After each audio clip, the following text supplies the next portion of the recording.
Good evening and welcome, ladies and gentlemen.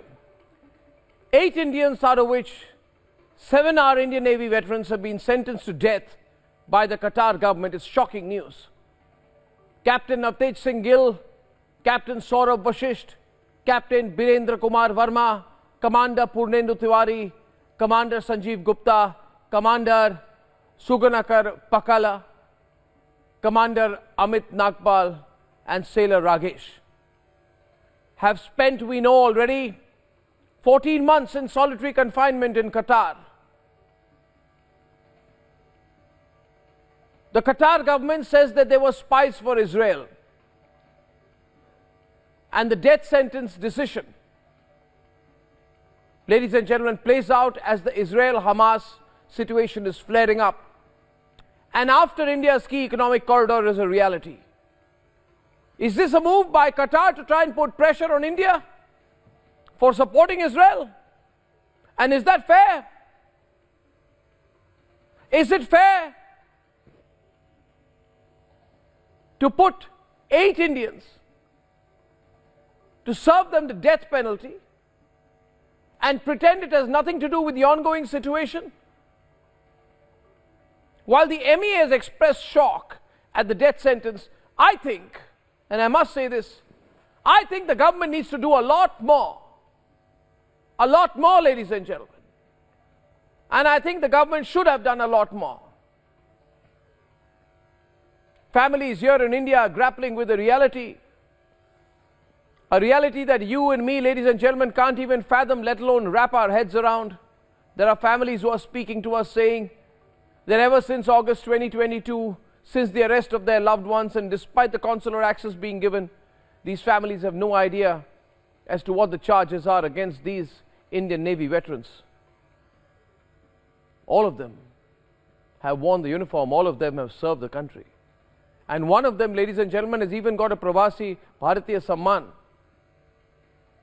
for serving the country by providing naval knowledge and naval technology and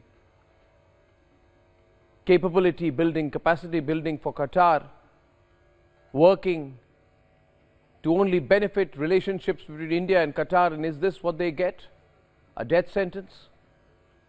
These families, ladies and gentlemen, are very, very concerned. What we do know is that they, like hundreds of other retired heroes of the Indian Armed Forces, were serving at a legit company called Al Dahra in Doha.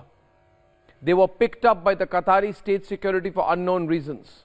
Then a few months later, the owner of the company, who is initially in custody and is an Omani citizen, is released. An Omani citizen who is the owner of the company is released, but 8 Indians, 7 Indian veterans and 1 sailor are continue to be in custody. The owner of the company is released. Why? Because he's an Omani. And 8 Indians are staring at a death sentence. Why? Because they are from India. Our government should do more. I'm afraid the statements of the Ministry of External Affairs don't appear to be enough, and all we are told is that there are conversations going on, they cannot be disclosed. I understand confidentiality, but there's also an answerability.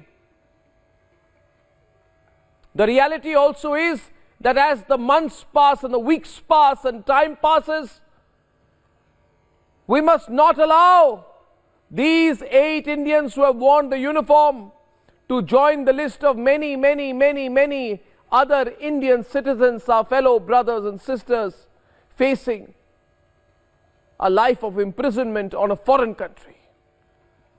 Our government must do more. I'm sure the Prime Minister will do more. This needs the highest level of intervention. And as a nationalist Indian, as a nationalist channel and a nationalist network whose only purpose is to put Bharat first, nation first, forces first, army first, navy first, air force first, we campaign here on Republic to hashtag bring back our men. Bring back our men, ladies and gentlemen. Join me in this campaign. We can make a difference and let the government in Qatar know that the relationship between 2 countries is not a one-way street, that they also owe the families who are so concerned in India and answers. Our campaign is hashtag bring back our men, because after service to the nation, These men cannot be left to languish in solitary confinement and walk to the gallows without any answers. I say tonight, as Indians, this must become our only cause.